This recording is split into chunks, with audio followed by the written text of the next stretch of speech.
People think abuse always looks violent or loud.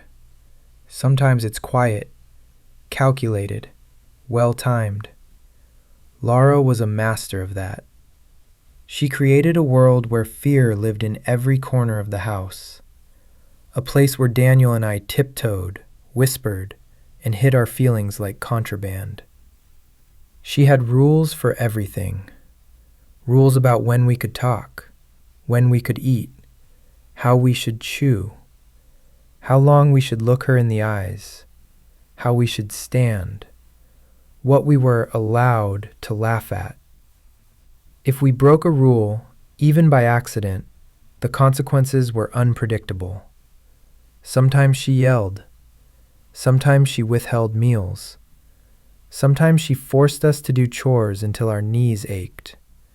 And worst of all, there were the other punishments, the ones that confuse children, the ones that shame them, the ones you don't have words for until you're an adult in therapy, the ones that make you feel dirty for breathing.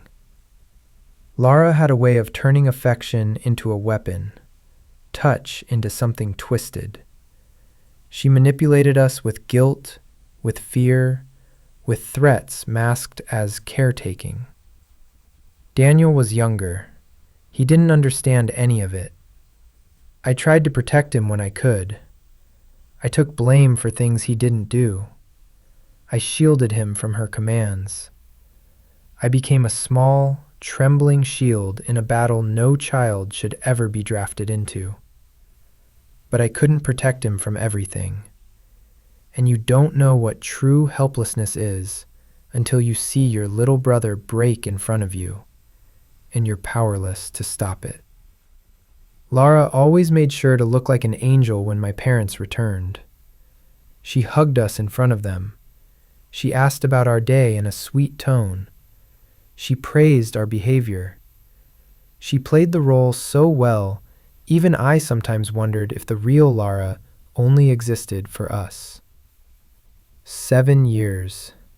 7 long years. Daniel and I aged, but emotionally we froze.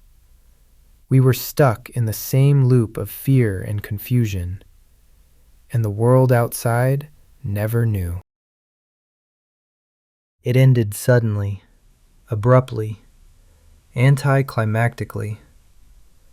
One morning while my parents were in San Diego for another business seminar, Lara gathered us in the living room. She stood stiffly, wringing her hands. "I'm leaving," she said. "I'm going back home." I remember blinking at her. Leaving? Just like that? I felt nothing. Not relief, not joy, not anger, just emptiness.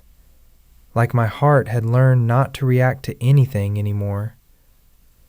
She said she was getting married, that her fiancé wanted her home, that she had to start a family. The irony of that burned in ways I couldn't explain.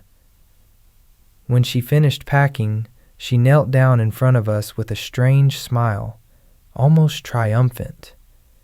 "Be good boys," she whispered. "Don't cause trouble." Then she walked out of our lives.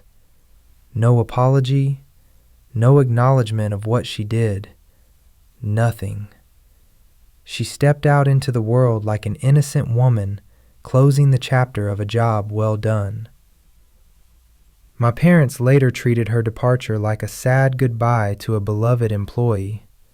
But for us, it was like a cage door opened, but we were too conditioned to step out. We didn't know how to be normal. We didn't know how to be children. Lara was gone physically, but the damage she left behind stayed inside us. And years later, when my mom received the message that Lara had died in childbirth, I felt nothing. No closure, no justice, no vengeance. Because healing isn't about what happens to the abuser. It's about what happens to the abused when the silence breaks. And our silence wouldn't break for many, many years.